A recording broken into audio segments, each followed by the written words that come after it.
Secular education കൊടുക്കുന്നത് പോലെ തന്നെ നമ്മൾ ഡിവൈൻ എഡ്യൂക്കേഷൻ കൊടുക്കണം. അല്ലെങ്കിൽ ലോകപരമായ വിദ്യാഭ്യാസത്തോടൊപ്പം ആത്മീയ വിദ്യാഭ്യാസവും കൊടുക്കുന്നവരായി തീരണം. ഞായറാഴ്ച ട്യൂഷന് വിട്ടാൽ അല്ലെങ്കിൽ പഠിക്കുവാനായി വീട്ടിലാക്കിയിട്ട് നിങ്ങൾ ആരാധനയ്ക്ക് വന്നാൽ വഴി തെറ്റുന്നത് നിങ്ങൾക്കാണ്, അത് കഴിഞ്ഞ് നിങ്ങളുടെ മക്കൾക്ക്. ആത്മീയ വിദ്യാഭ്യാസത്തിന്റെ കാര്യത്തിൽ ഒരു വിട്ടുവീഴ്ചയും ചെയ്യാനായിട്ട് പാടില്ല.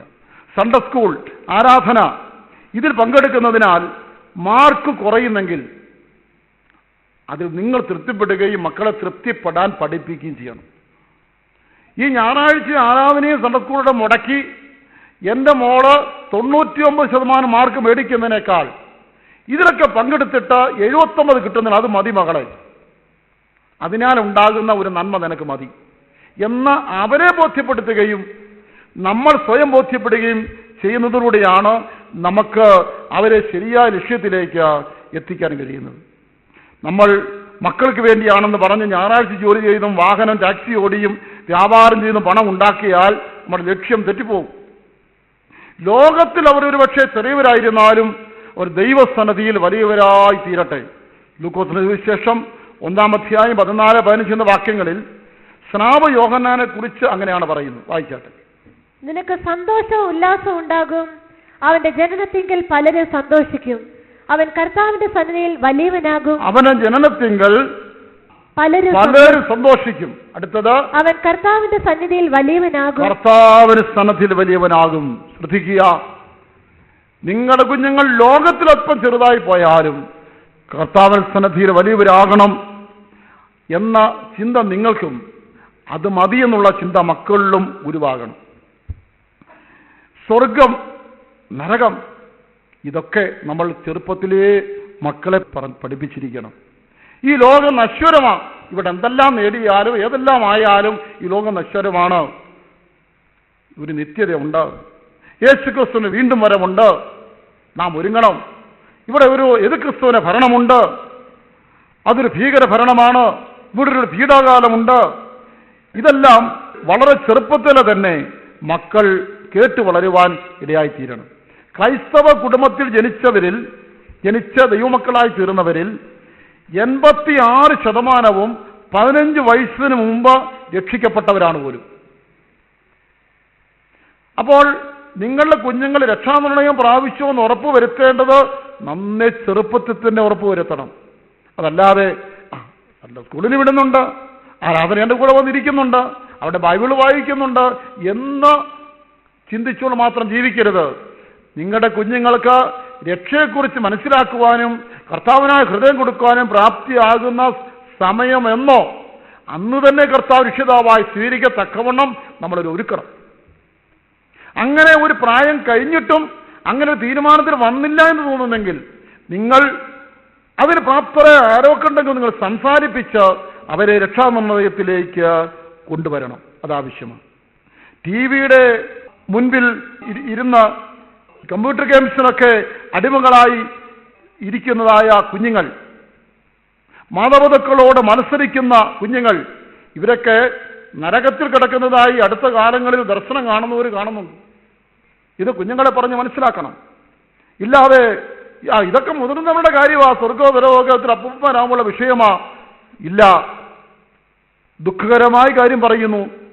നമ്മുടെ കുഞ്ഞുങ്ങളാണെന്ന് പറഞ്ഞാലും ഏത് പ്രായത്തിൽ ലോകം വിട്ട് കടന്നു പോകുമെന്ന് അറിയുന്നില്ലല്ലോ.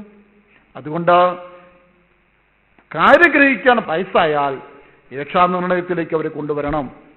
ചെറുപ്പത്തിലെ രക്ഷാനിർണയത്തിലേക്ക് അവരെ നയിക്കുമെങ്കിൽ പിന്നീട് എന്തെങ്കിലും വ്യത്യാസങ്ങളൊക്കെ അവരുടെ ജീവിതത്തിൽ വരാം.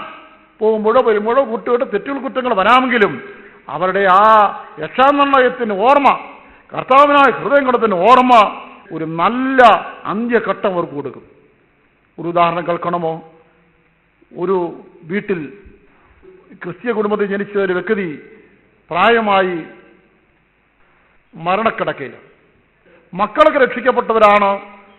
എന്നാൽ പിതാവിന് ഒരു പ്രത്യാശയുമില്ല, സന്തോഷവുമില്ല.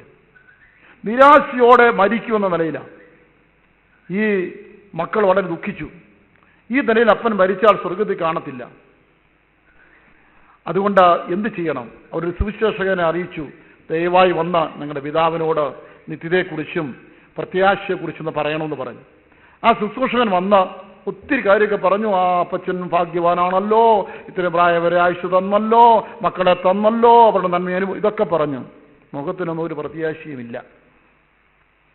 ഒടുവിൽ ഇദ്ദേഹം പ്രാർത്ഥിക്കാൻ നിന്നിട്ട് ഒരു പാട്ട് പാടി.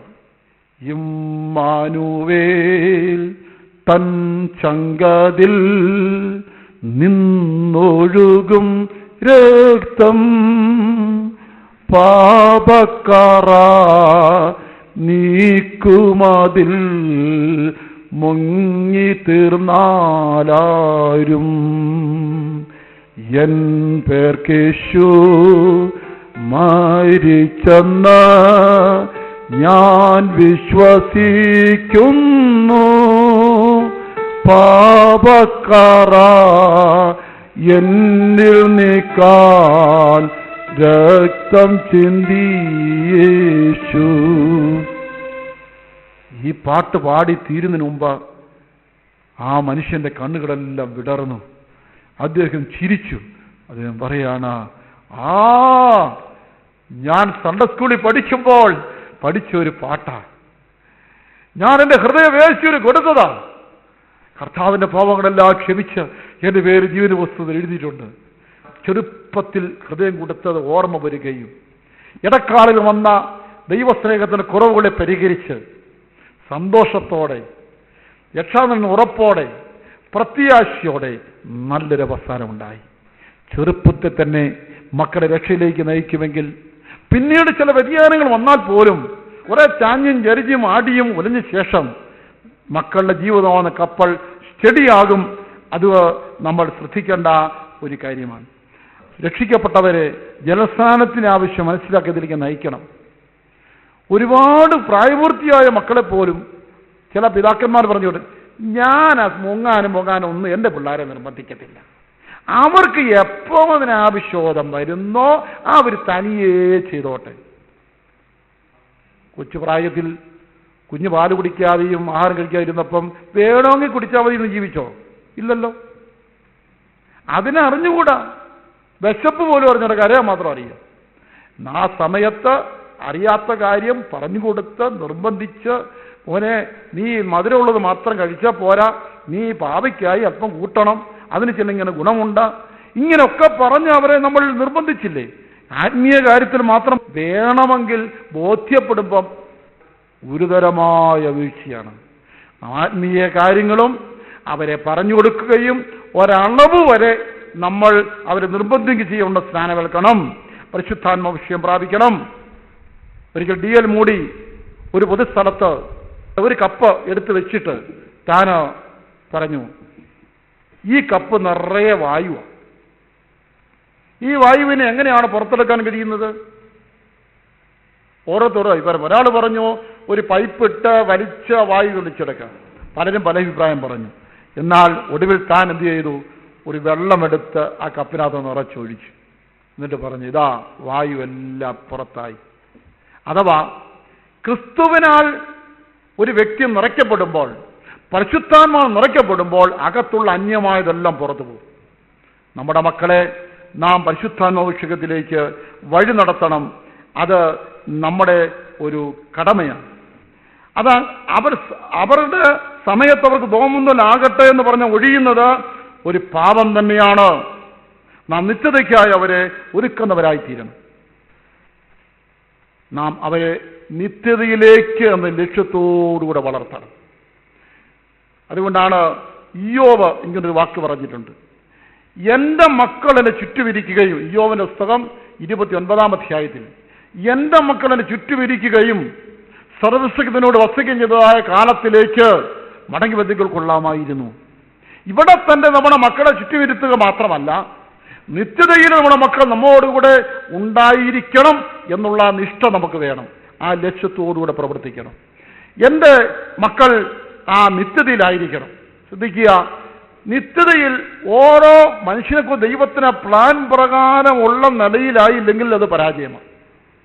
ഓരോരുത്തരെയും ഓരോ സ്ഥാനമുണ്ട്.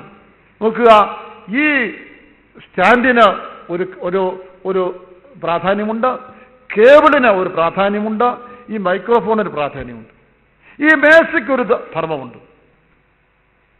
ഈ മൈക്രോഫോണിന് പകരം ഞാൻ ഈ മൈക്ക് സ്റ്റാൻഡ് പിടിച്ച് പറഞ്ഞാൽ നിങ്ങളൊരു കേൾക്കുമോ? ഇല്ല. ഓരോന്നിനും അതതിൻ്റെ ധർമ്മം. ഭൂമിയിൽ ജനിക്കുന്ന ഓരോ മനുഷ്യാത്മാവിനും അവർക്ക് ദൈവത്തിന് വ്യക്തമായിട്ടൊരു പ്ലാനുണ്ട്. ആ പ്ലാനിൽ നമ്മൾ ആകുകയും അവരെ ആക്കുകയും ചെയ്യണം. അതാണ് നമ്മുടെ ലക്ഷ്യം. അതായത് യഹോവ ഇങ്ങനെ പറയുകയാണ്, എൻ്റെ വിചാരങ്ങളല്ല നിങ്ങളുടെ വിചാരങ്ങൾ, എൻ്റെ വഴികളല്ല നിങ്ങളുടെ വഴികൾ. അതുകൊണ്ട് എൻ്റെ വിചാരങ്ങൾ തന്നെയായിരിക്കട്ടെ നിങ്ങളുടെ വിചാരങ്ങൾ, നിങ്ങളെക്കുറിച്ച് എൻ്റെ വഴികൾ തന്നെ ആയിരിക്കട്ടെ നിങ്ങൾ തിരഞ്ഞെടുക്കുന്ന വഴികളും.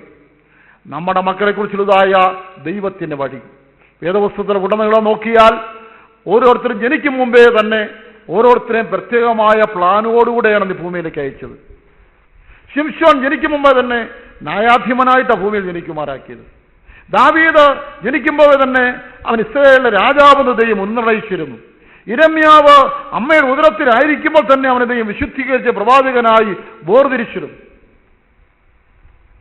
ഇങ്ങനെ ഓരോരുത്തരും ജനിക്കും മുമ്പേ തന്നെ ഒരു പ്ലാനുണ്ട്. നമ്മൾ പ്രാർത്ഥിച്ചും നിരീക്ഷിച്ചും നമ്മുടെ മക്കൾ ഓരോരുത്തരെ കുറിച്ചുള്ള പ്ലാൻ എന്തെന്ന് മനസ്സിലാക്കി ആ ലക്ഷ്യത്തിൽ എത്തിക്കുന്നതാണ് പേരന്റിങ്ങിന്റെ ആത്യന്തികമായ വിജയം. നിങ്ങൾക്ക് 3 മക്കളുണ്ടെങ്കിൽ 3 പേരെക്കുറിച്ചും ഒരേ ലക്ഷ്യമായിരിക്കാം, 3 ലക്ഷ്യമായിരിക്കാം.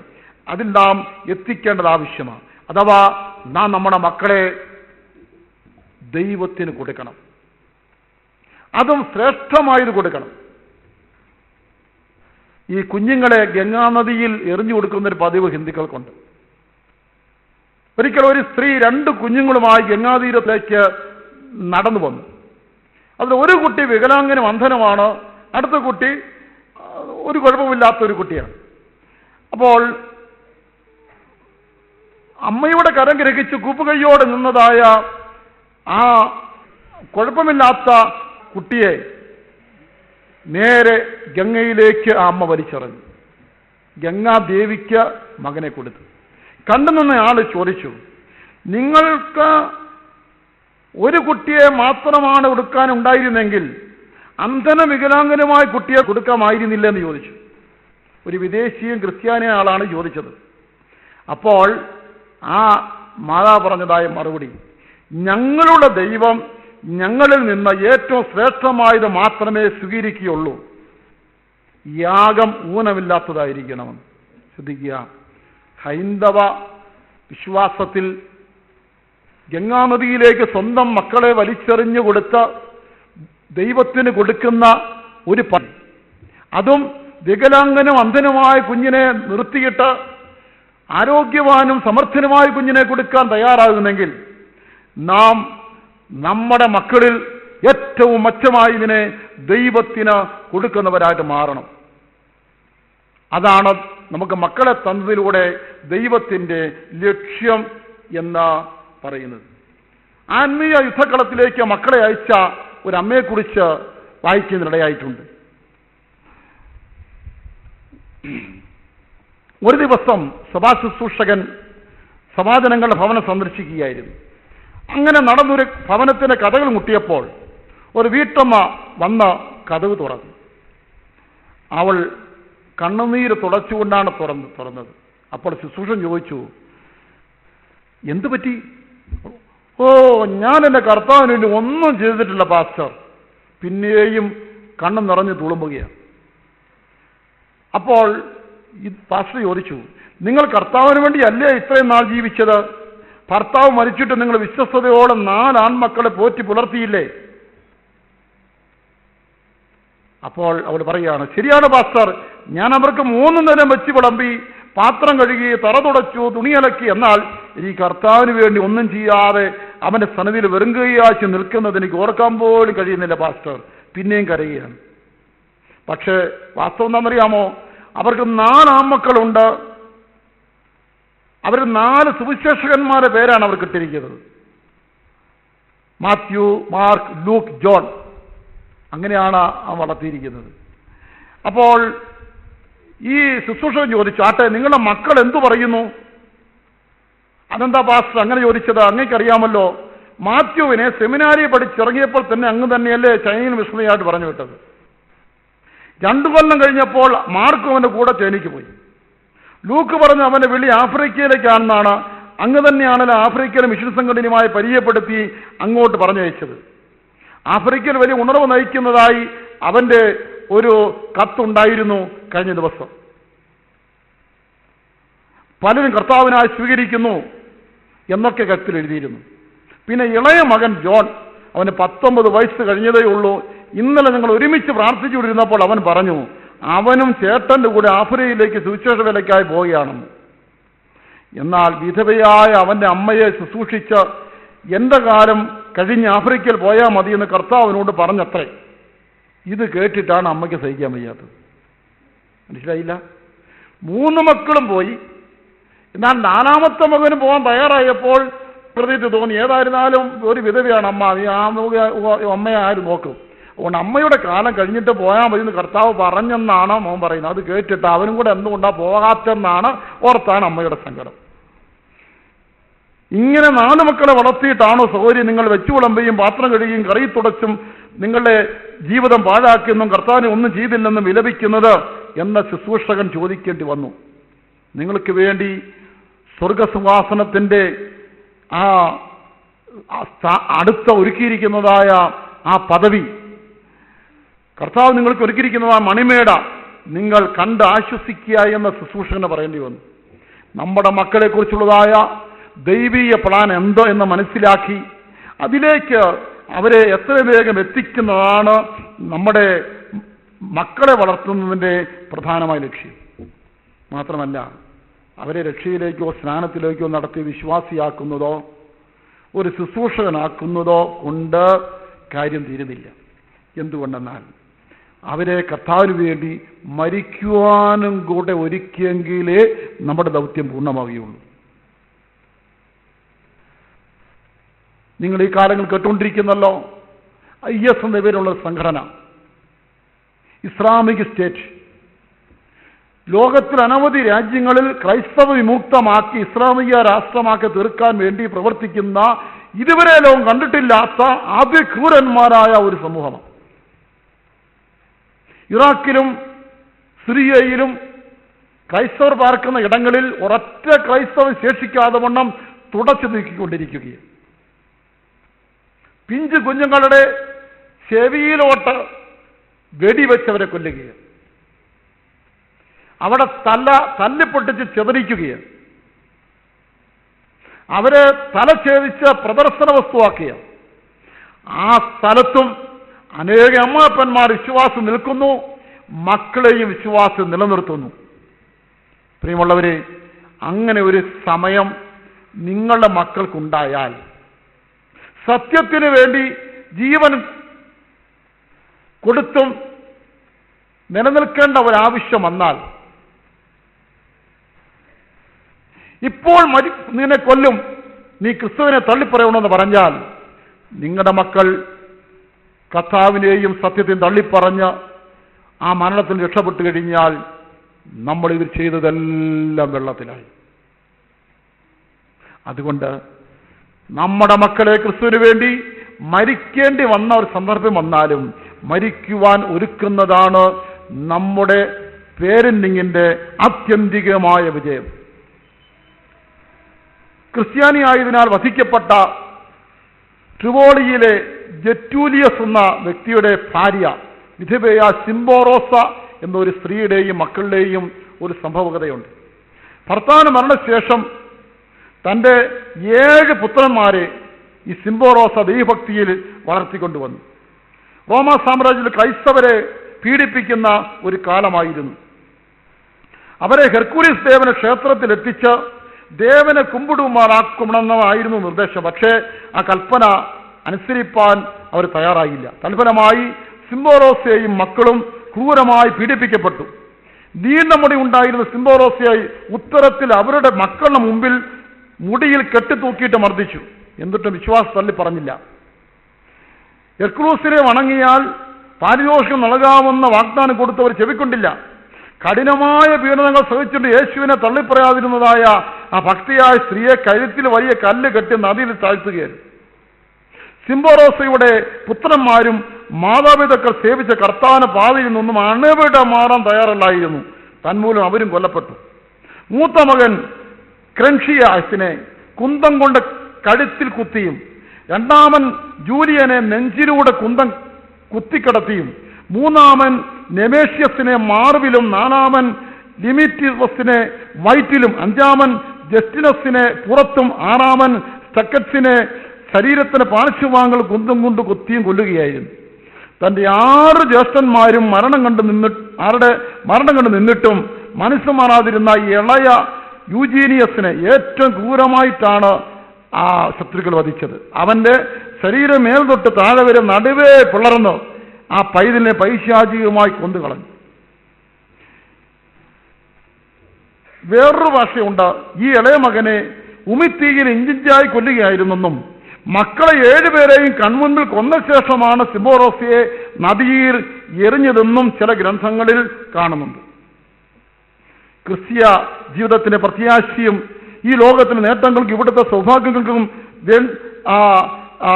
വേണ്ടിയല്ലെന്നും അവയേക്കാൾ മേത്രമായ ലക്ഷ്യം വെച്ചവരാണ് ത്യാഗികളായ ക്രിസ്ത്യാനികളെന്നും രക്തസാക്ഷികളുടെ നിലപാട് നമ്മളെ ഓർപ്പിക്കുന്നു.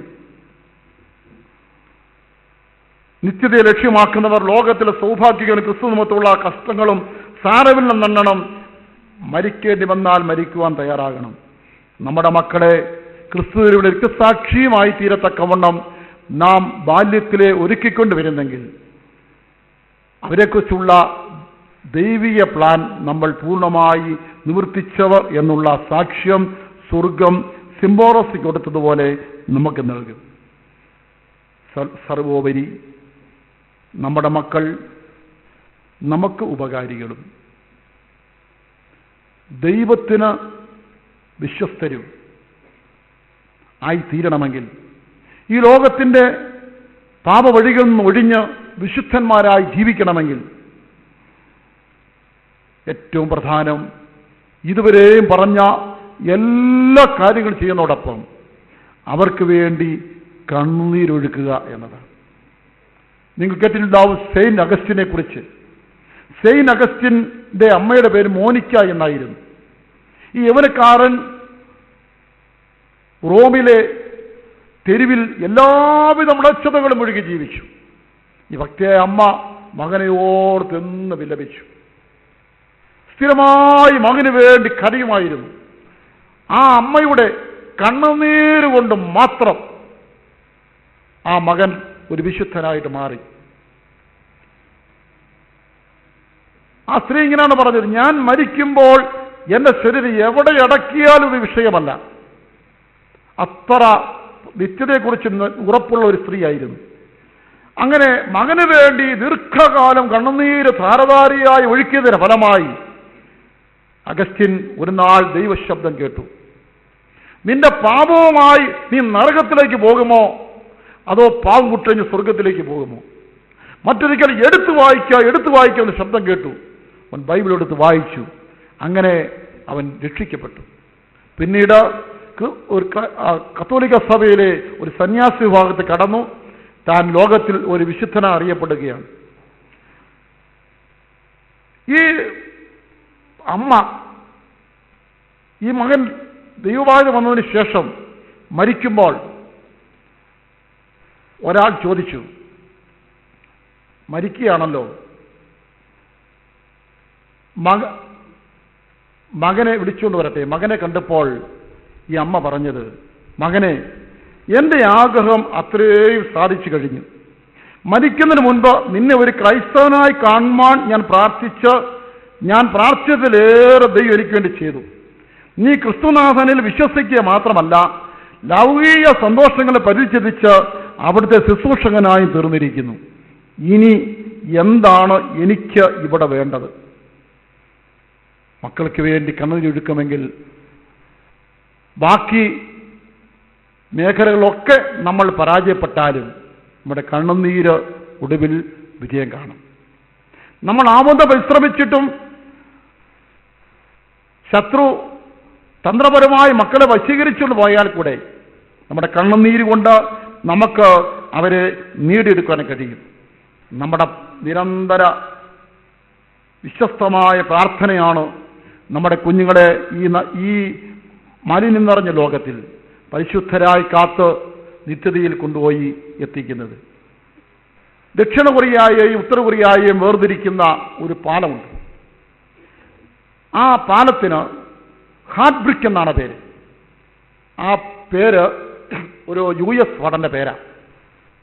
ഈ അമേരിക്കൻ ഭടന്റെ പേര് പാലത്തിനിടാൻ ഒരു സംഭവമുണ്ട്. ഉത്തര കൊറിയയെ നേരിടുന്ന സമയത്ത് അമേരിക്കൻ ഭടന്മാരിൽ പലരും നുഴന്നു കയറി അതിർത്തി കടന്നിട്ടുണ്ട്. അതിൽ ഭടന്മാർ നുഴന്ന് അകത്ത് കടന്നപ്പോൾ ഒരു ഭടൻ വെടിയേറ്റു. അവൻ അവിടെ കിടന്ന് എന്നെ ആരെങ്കിലും രക്ഷിക്കണം നിലവിളിക്കാൻ തുടങ്ങി.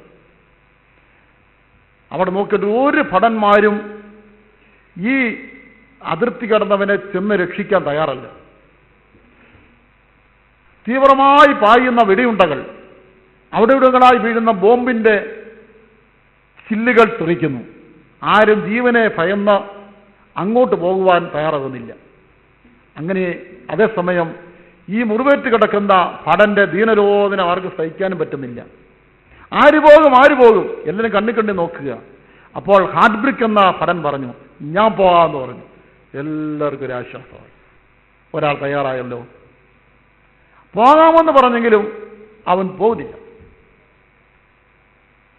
അവൻ വാച്ച് ഇങ്ങനെ നോക്കുക, വീണ്ടും നോക്കുക, പോകുന്നില്ലേ? അപ്പോ പിന്നെ വാച്ച് നോക്കുന്നു. അയ്യോ, അവനെ നിലവിളി കേൾക്കുന്നില്ലേ? നീ മനസ്സോടെ പറഞ്ഞതല്ലേ പോകാമെന്ന്, ചെന്നവൻ രക്ഷിച്ചാട്ടെ. പോകാന്നേ. 6, 7, 8 മണി, 9 മണി. അവൻ പെട്ടെന്ന് നിലത്തുകൂടെ ഇഴഞ്ഞ്, കാരണം തലയ്ക്ക് മീതെ വെടിയുണ്ട വായുക, ഇഴഞ്ഞ് ചെന്ന മുറിവേറ്റ് നിലവിളിക്കുന്ന ആ ഭടനെ രക്ഷിച്ച് അതിർത്തിക്കിപ്പുറത്ത് കൊണ്ടുവന്നു. അവൻ ജീവിക്കുകയും ചെയ്തു. എല്ലാവരും അവനെ മുക്തകണ്ഠം പ്രശംസിച്ചു.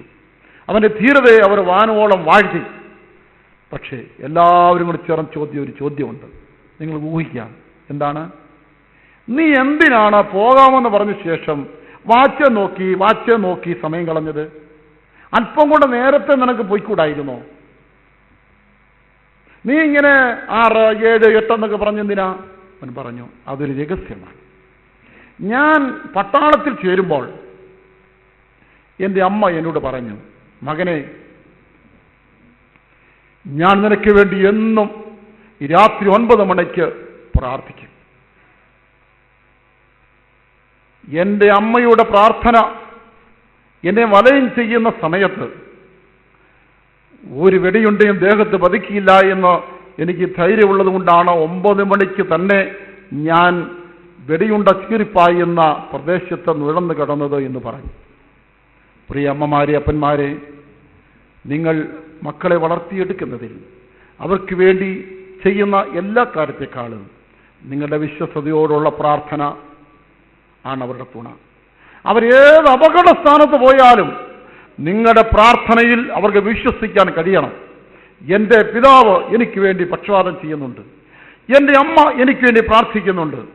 ആ ഒരു ഉറപ്പും ആത്മധൈര്യവുമാണ് ഏത് പ്രതികൂല സാഹചര്യത്തിലും അവരെ വിജയികളാക്കി തീർക്കുന്നത്. ദൈവം നമുക്ക് തന്നിരിക്കുന്ന അനിമസന്താനങ്ങളെ ദൈവകൃപയിലും ദൈവസ്വഭാവത്തിലും നല്ല ശീലങ്ങളിലും വളർത്തിയെടുത്ത് അവരെ നല്ല മനുഷ്യരാക്കി തീർക്കുവാനും നല്ല ഒരു കുടുംബജീവിതത്തിന് കുടുംബനാഥനും കുടുംബനായികയും നല്ല ഒരു ഭർത്താവും നല്ലൊരു ഭാര്യയും ഉത്തമയായ ഒരു പിതാവും ഉത്തമയായ ഒരു മാതാവുമാക്കി തീർക്കുവാൻ നമുക്ക് കഴിയട്ടെ. സർവോപരി അവരെ ഒരു നല്ല വിശ്വാസികളായും അവരെക്കുറിച്ച് ദൈവത്തിന് ഉദ്ദേശം അങ്ങനെയെങ്കിൽ അവരെ ദൈവത്തിന് ശുശ്രൂഷകരായി മാറ്റിയെടുക്കുവാൻ നമുക്ക് കഴിയട്ടെ. ഈ ഭൂമിയിൽ എപ്പോഴെങ്കിലും സത്യത്തിന് വേണ്ടി, യേശുവിന്റെ നാമത്തിന് വേണ്ടി മരിക്കേണ്ടി വരുമെന്ന നിമിഷം വന്നാൽ യാതൊരു സങ്കോചവും കൂടാതെ കർത്താവിന് വേണ്ടി ജീവനെ കൊടുത്ത രക്തസാക്ഷികളുടെ ഗണത്തിൽ നിത്യത്തിൽ ആദരിക്കപ്പെടുന്നവരായി തീരുവാനും നമുക്ക് വേണ്ടി അവരെ നമുക്ക് ഒരുക്കിയെടുക്കാം. ദൈവം നിങ്ങൾക്ക് അതിനു വേണ്ടതായ ജ്ഞാനവും വിവേകവും കഴിവും പ്രാപ്തിയും നൽകട്ടെ. സർവോപരി നിങ്ങളുടെ മക്കൾക്ക് വേണ്ടി കണ്ണീരൊഴുക്കുകയും പ്രാർത്ഥിക്കുകയും ചെയ്തുകൊണ്ട് ഈ കാര്യങ്ങൾ സ്വന്തമാക്കിയെടുക്കുവാൻ ദൈവം നിങ്ങൾക്ക് കൃപ നൽകുമാറാകട്ടെ. സ്തോത്രം.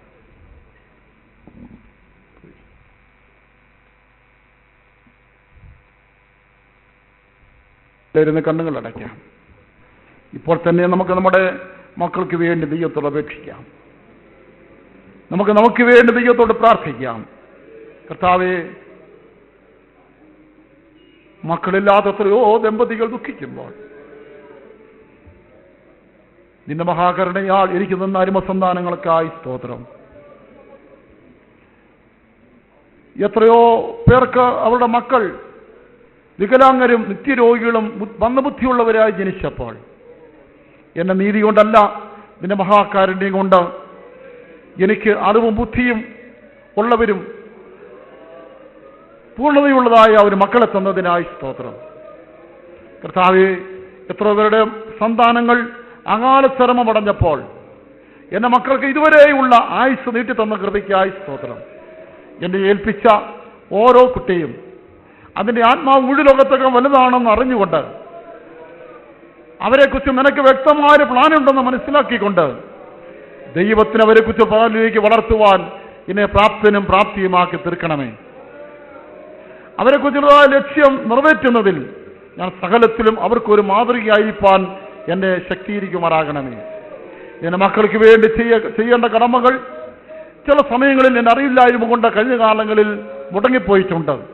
ഇനിമേലെങ്കിലും എന്റെ മക്കൾക്ക് വേണ്ടി ചെയ്യ കടമകൾ വിശ്വസ്തമായി നിറവേറ്റുവാൻ നീ എനിക്ക് ശക്തി തരുമാറാകണമേ.